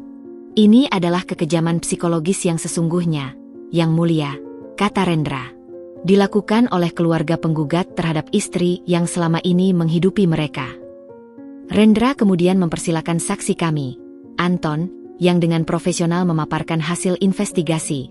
Kepala HRD perusahaan Adi yang menjelaskan tentang pemecatan Asti karena pelanggaran dan tentang utang perusahaan yang ditutupi Adi. Serta seorang psikolog yang menjelaskan bahwa penolakan untuk punya anak adalah keputusan bersama setelah mengetahui adanya masalah genetik dari pihak suami. Sebuah fakta yang selama ini disembunyikan Adi dan keluarganya karena gengsi. Setiap bukti yang diluncurkan Rendra adalah pukulan telak. Gugatan tentang kekejaman psikologis dari pihak Adi berbalik menjadi cermin yang memperlihatkan kekejaman mereka sendiri. Di akhir presentasi kami, ruangan sunyi senyap. Wajah pengacara Maya memerah, sibuk melihat catatan. Klien mereka hancur lebur. Hakim ketua kemudian berbicara. Berdasarkan bukti-bukti awal yang disampaikan, pengadilan melihat adanya indikasi kuat bahwa penggugat telah melakukan pelanggaran berat terhadap ikatan perkawinan. Gugatan cerai dengan klausul kesalahan pada tergugat tampaknya tidak memiliki dasar yang kuat. Malah, tergugat yang memiliki alasan untuk menggugat cerai dengan klausul kesalahan pada penggugat. Dia mengetuk palu. Sidang ditunda. Penggugat diberikan kesempatan untuk mempertimbangkan kembali gugatannya, atau tergugat dapat mengajukan gugatan balik. Sidang berikutnya 2 minggu dari sekarang. Begitu palu diketuk, kekacauan kecil terjadi. Jurnalis yang hadir bergegas keluar, mungkin untuk membuat berita. Bu Darwis hampir pingsan dan harus ditolong. Adi hanya duduk terdiam, seperti patung yang retak. Aku berdiri, Rendra membukakan jalan. Saat melewati bangku mereka, untuk sesaat, mataku bertemu dengan mata Adi. Di dalamnya, hanya ada kekalahan, penyesalan, dan kehancuran total. Tidak ada lagi sisa cinta atau bahkan kebencian. Hanya kehampaan. Di luar, Anton sudah menunggu dengan mobil. Mediamen sudah dikirimi press kit lengkap dengan bukti-bukti yang bisa dipublikasikan. Bu, lapor Anton. Bagus, jawabku singkat. Saat mobil meluncur, aku melihat kerumunan wartawan mengerubungi Mayang Partners dan keluarga Adi yang tertatih-tatih keluar. Wajah mereka tertutup malu. Pertempuran di pengadilan mungkin baru separuh jalan, tapi pertempuran opini publik sudah dimenangkan mutlak hari ini. Bukti-bukti yang menghancurkan itu tidak hanya untuk hakim, tapi juga untuk masyarakat. Nama baik mereka, yang sudah rapuh, kini hancur berkeping-keping. Mereka datang dengan tuduhan dusta. Mereka pulang dengan membawa beban kebenaran yang memalukan. Itulah karma tercepat yang mereka alami. Dipermalukan di depan hukum dan publik dengan fakta-fakta yang selama ini mereka sembunyikan.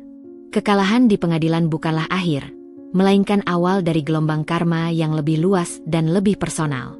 Gelombang itu kini menghantam dengan paling keras pada seseorang yang pernah menjadi ratu dalam dunianya yang kecil, Bu Darwis. Beberapa hari setelah sidang, sebuah video pendek dari rekaman di mall, khususnya bagian di mana Bu Darwis meneriakkan kata "mandul" dan "tak berguna", secara misterius tersebar di grup-grup WhatsApp eksklusif para sosialita Jakarta. Aku tidak perlu menyebarkannya sendiri.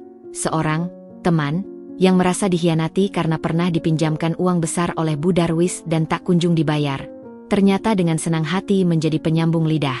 Efeknya seperti kebakaran di ladang kering. Arisan berlian, kelompok yang dulu dipimpinnya dengan angkuh, mengeluarkannya secara resmi. Pesan singkat dari ketua baru berbunyi, mengingat kondisi dan reputasi yang tidak lagi sesuai dengan nilai-nilai kelompok kami, dengan berat hati keanggotaan ibu ditangguhkan. Ditangguhkan. Kata yang halus untuk pengusiran.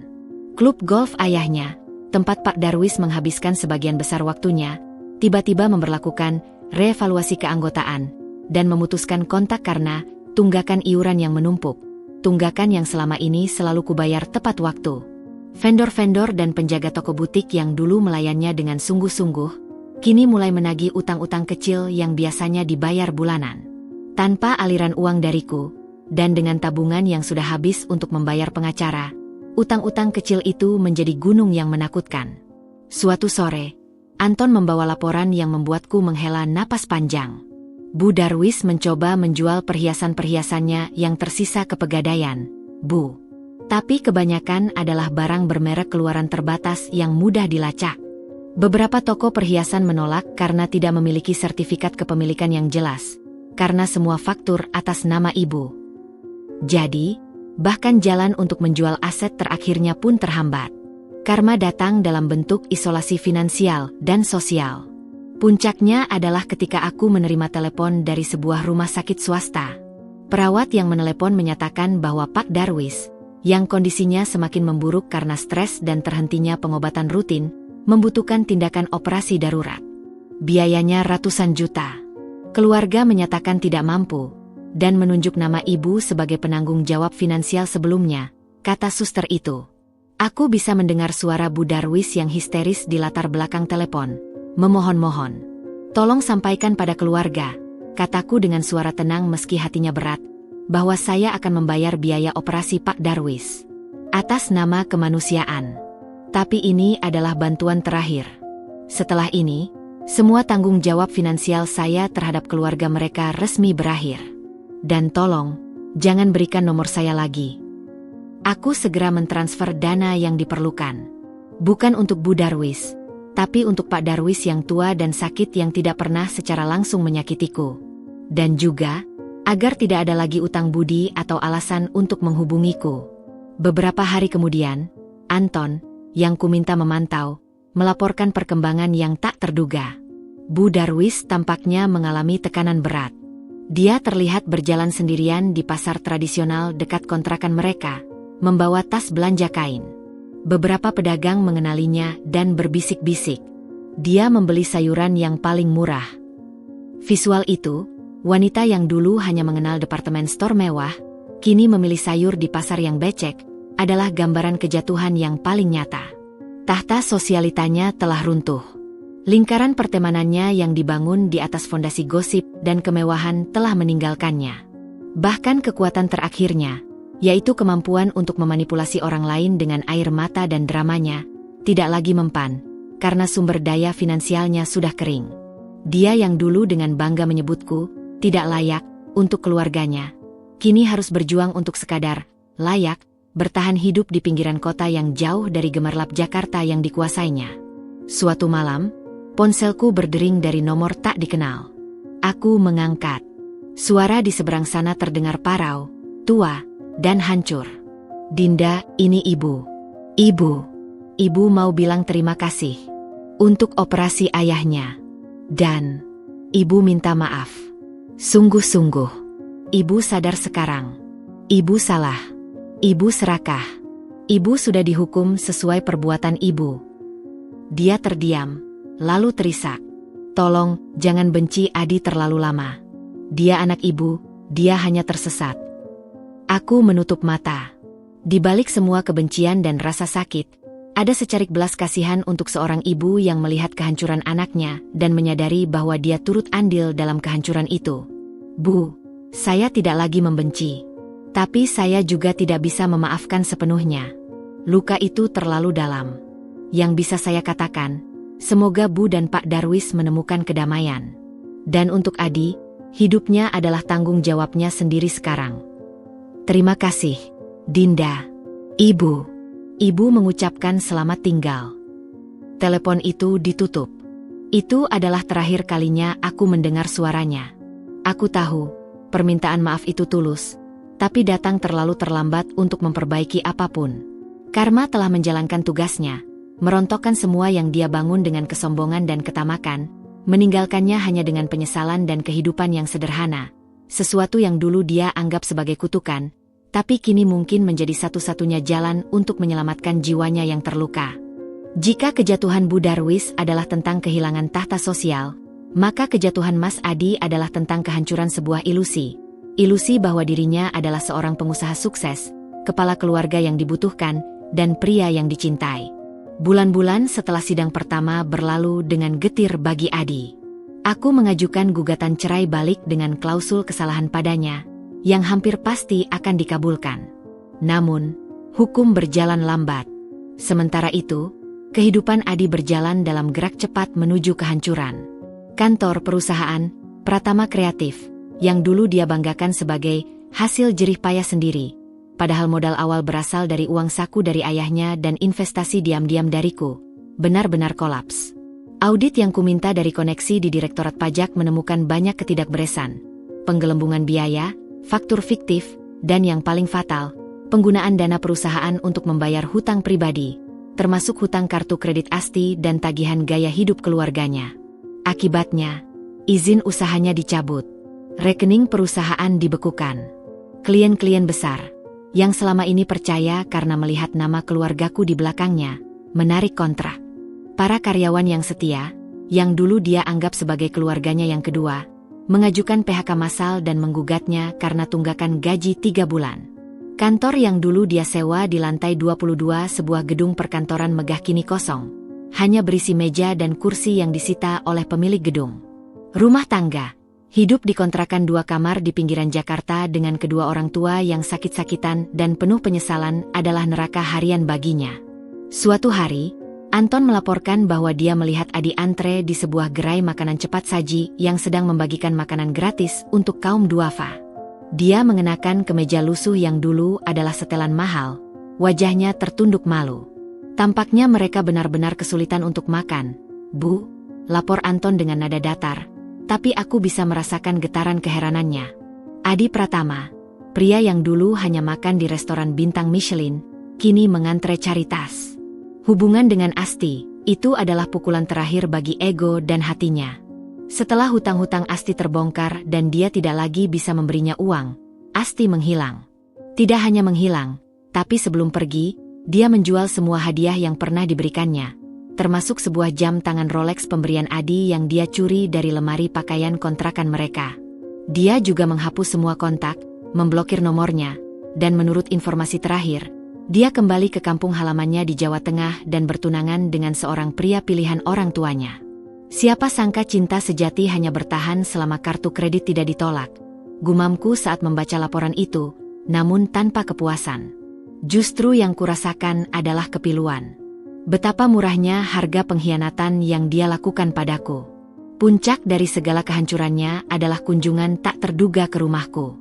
Suatu senja, Bu Tuti yang sudah kembali bekerja, karena aku butuh normalitas, memberitahuku bahwa ada seorang pria, berpenampilan tidak terurus, di depan pagar, memohon untuk bertemu. Dari CCTV, aku melihatnya. Itu Adi. Rambutnya acak-acakan, matanya cekung, dan dia mengenakan jaket jin tipis padahal hujan gerimis. Aku mengizinkannya masuk ke teras, tetapi tidak ke dalam rumah. Aku berdiri di balik pintu kaca yang terkunci, sementara dia berdiri di teras, basah kuyup. "Dinda," suaranya parau, hampir tak terdengar. Aku tidak punya kemana lagi untuk meminta tolong. Aku diam. Ibu stroke ringan setelah ayah meninggal minggu lalu.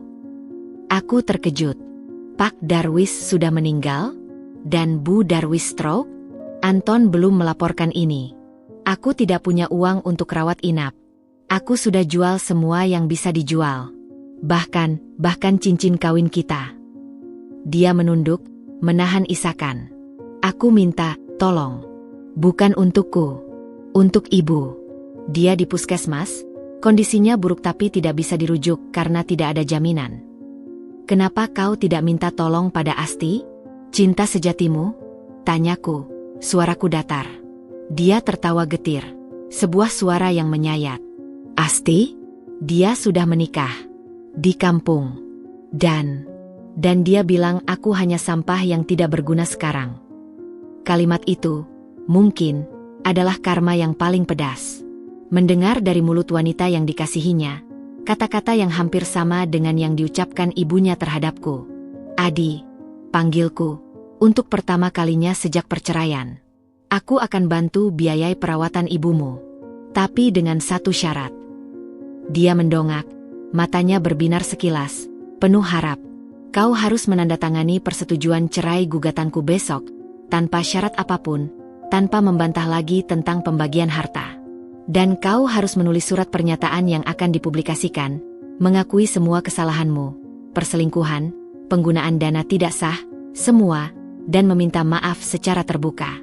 Bukan untukku, tapi untuk membersihkan namaku di mata publik yang mungkin masih mendengarkan bisik-bisik dari pengacaramu." Wajahnya berubah. Itu adalah tawaran yang menghancurkan harga dirinya yang tersisa. Tapi dia melihat ke bawah, ke tangannya yang kotor dan basah. Dia tidak punya pilihan. "Baik," jawabnya akhirnya, suara hancur. "Aku setuju. Aku akan kirim ambulans dan perawat swasta ke puskesmas itu malam ini. Anton akan mengurus dokumen untuk ibumu. Dan untukmu, aku berhenti sejenak. Ada lowongan sebagai office boy di salah satu gedung milik grup kami di daerah Cikarang. Gajinya cukup untuk hidup sederhana dan membayar sewa kontrakan. Jika kau mau, wawancaranya besok. Dia menatapku, tak percaya. Air matanya akhirnya jatuh, bercampur dengan air hujan di wajahnya. Kenapa kau masih mau membantuku? Setelah segalanya. Karena aku tidak ingin menjadi sepertimu, Adi. Aku tidak ingin kebencian membusukkan hatiku. Bantuan ini adalah pamit terakhirku. Setelah ini, kita selesai. Benar-benar selesai. Aku memandangnya untuk terakhir kalinya. Pria yang dulu kucintai, yang tubuh dan jiwanya kini telah hancur oleh kesombongan, kebohongan, dan pilihan-pilihan buruknya sendiri. Pulanglah, Adi. Hujan akan semakin deras. Dia mengangguk pelan, lalu berbalik dan berjalan tertatih meninggalkan teras, masuk ke dalam gerimis yang semakin menjadi hujan lebat. Tubuhnya yang dulu tegap kini terlihat kecil dan ringkih. Kerajaan kertasnya, yang dibangun dari gengsi, kebohongan, dan uang pinjaman, telah luluh lantak diterpa badai realitas. Karma untuk sang suami bukan hanya kemiskinan, tapi penyadaran pahit bahwa segala yang dia miliki dulu adalah ilusi, dan bahwa cinta yang dia kira nyata ternyata semu. Dia harus hidup dengan pengetahuan itu, sambil berjuang dari nol lagi. Kali ini, tanpa safety net, tanpa ilusi, dan tanpa cinta. Sementara Adi dan keluarganya tenggelam dalam lumpur kemiskinan dan penyesalan di Jakarta, karma untuk Asti mengambil rute yang berbeda. Sebuah pelarian yang justru membawanya kembali ke sangkar yang dulu ingin dia tinggalkan. Berdasarkan laporan investigasi yang masih berjalan, tim Anton berhasil melacak jejak Asti Dwi Lestari. Setelah menjual perhiasan dan barang-barang terakhir yang bisa dijualnya, dia menggunakan uang itu bukan untuk melunasi hutang, tetapi untuk tiket bus malam kembali ke Wonogiri, Jawa Tengah, kampung halamannya yang selama dia anggap kampungan dan mengekang. Namun, kampung tidak menyambutnya dengan tangan terbuka. Gosip, ternyata, memiliki sayap yang lebih panjang dari yang dia kira. Seorang kenalan dari Jakarta yang kebetulan satu daerah dengannya telah menyebarkan cerita tentang Asti yang menjadi wanita simpanan bos kaya di Jakarta dan ditinggalkan saat bosnya bangkrut. Di desa, reputasi adalah segalanya. Keluarganya, yang dulu menganggapnya anak emas karena mengirim uang, yang ternyata uang panas, kini diliputi rasa malu. Untuk menebus aib dan melunasi hutang keluarga pada rentenir setempat, yang selama ini juga dibayar dengan uang dari Adi, orang tua Asti dengan cepat menjodohkannya dengan seorang duda setempat bernama Pak Joko. Usianya 50 tahun, 25 tahun lebih tua darinya, memiliki warungan sembako kecil dan rumah tembok sederhana di pinggir jalan desa. Dia baik, tidak banyak tanya tentang masa lalumu, dan mau melunasi hutang kita, kata ibunya dengan nada memohon sekaligus memaksa. Asti, yang tidak punya pilihan lagi dan dikejar mimpi buruk debt collector yang mungkin bisa melacaknya sampai ke desa, akhirnya menerima. Pernikahan dilakukan dengan sederhana, bahkan cenderung menyembunyikan diri, di Kawa Kecamatan. Laporan dari investigator yang menyamar sebagai pedagang di desa itu menggambarkan kehidupan barunya. Asti, yang dulu terbiasa dengan gaun merah dan high heels, kini harus bangun sebelum subuh untuk membantu membuka warung, menyapu lantai tanah di halaman, dan melayani pelanggan yang kebanyakan adalah bapak-bapak dan ibu-ibu tua. Dia sering terlihat menatap kosong ke jalan. Wajahnya yang dulu penuh make up kini pucat dan tanpa riasan, dihiasi lingkaran hitam di bawah mata. Suatu malam, dalam percakapan dengan ibunya yang terekam dari jarak jauh oleh investigator, dengan perangkat khusus yang disahkan untuk keperluan bukti hukum, Asti menangis. Ini bukan hidup yang kuinginkan, Bu. Aku benci di sini. Aku benci suamiku yang bau rokok dan selalu menyuruhku mengurus anaknya yang bandel. Diam. Ini konsekuensimu. Kau pilih jadi pelacur di kota. Sekarang terima saja hasilnya. Bersyukur masih ada yang mau menerimamu. Hardik ibunya, tanpa ampun. Tapi aku cinta Mas Adi. Ratapnya. Cinta? Cinta tidak mengisi perut. Lihat kau sekarang, punya suami yang bisa memberimu makan dan atap. Itu sudah lebih dari cukup. Lupakan masa lalumu yang memalukan itu. Percakapan itu berakhir dengan isakan yang tertahan. Karma bagi Asti bukanlah kemiskinan ekstrim seperti yang dialami Adi, melainkan kehidupan yang dia anggap sebagai penjara. Dia terperangkap dalam pernikahan tanpa cinta, di lingkungan yang dia pandang rendah, dengan status sebagai istri kedua yang penuh dosa. Setiap hari adalah pengingat akan pilihan buruknya, meninggalkan kemandirian, walau penuh hutang, di kota untuk menjadi nyonya rumah sederhana yang hidupnya dikendalikan oleh suami dan desas-desus masyarakat. Selain itu, hutang-hutangnya tidak serta-merta lenyap. Beberapa debt collector yang lebih profesional berhasil melacaknya. Mereka tidak datang dengan kekerasan, tetapi mengirim surat ke warung dan rumah Pak Joko. Hal itu menyebabkan pertengkaran hebat. Pak Joko, yang merasa ditipu, marah besar dan mengancam akan menceraikannya jika hutang-hutang itu tidak diselesaikan keluarga Asti. Tekanan itu membuat keluarga Asti menjual sedikit sawah mereka, memutuskan satu-satunya aset produktif mereka untuk menutupi sebagian hutang. Asti kini benar-benar menjadi beban dan sumber malapetaka bagi keluarganya sendiri. Suatu siang, investigator berhasil mendapatkan foto dari kejauhan. Asti duduk di bangku kayu depan warung, memandangi ponsel layar retak miliknya. Di layar itu, terlihat foto lawasnya bersama Adi di sebuah restoran mewah. Dia tersenyum lebar, memakai gaun merah, dengan gelas wine di tangan. Kontras dengan kenyataan di depannya. Dia memakai baju daster lusuh, wajah lesu, dan di sebelahnya terdapat tumpukan karung beras yang harus dia atur. Itulah mungkin karma terbesarnya, nostalgia yang menyiksa. Terus diingatkan tentang puncak kehidupannya yang palsu, dibangun di atas pengkhianatan dan uang orang lain, dan harus hidup dengan realitas bahwa dia telah jatuh dari sana, tidak menjadi ratu seperti yang diimpikan, malah terjebak dalam kehidupan yang justru ingin dia tinggalkan sejak awal. Dia yang merusak rumah tangga orang, kini hidup dalam rumah tangga yang rapuh dan penuh kebencian terselubung. Dia yang mengejar kemewahan, kini harus puas dengan sisa-sisa kehidupan sederhana yang dianggapnya hina. Dan dia yang memainkan peran sebagai cinta sejati, kini harus menerima bahwa cinta itu ternyata sangat rapuh, mudah patah oleh realitas finansial dan tekanan sosial. Asti tidak mati miskin. Dia mati secara perlahan. Semangatnya, mimpinya, dan kecantikannya yang dulu menjadi senjatanya, terserap oleh rutinitas desa yang membosankan dan penyesalan yang tak pernah terucap. Itulah neraka yang dia ciptakan untuk dirinya sendiri. Setahun telah berlalu sejak badai pengkhianatan dan perceraian itu menerjang hidupku. Sebuah tahun yang terasa seperti dekade, penuh dengan keheningan yang berbicara, air mata yang membasuh luka, dan kebangkitan yang perlahan namun pasti.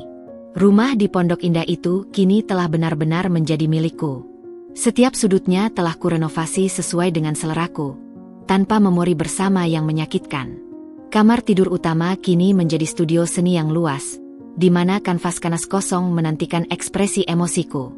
Taman yang dulu hanya untuk pamer, kini dipenuhi dengan tanaman herbal dan bunga-bunga liar yang kupetik dari kebun yayasanku di Bogor. Grup Kencana tidak hanya bertahan, tapi berkembang.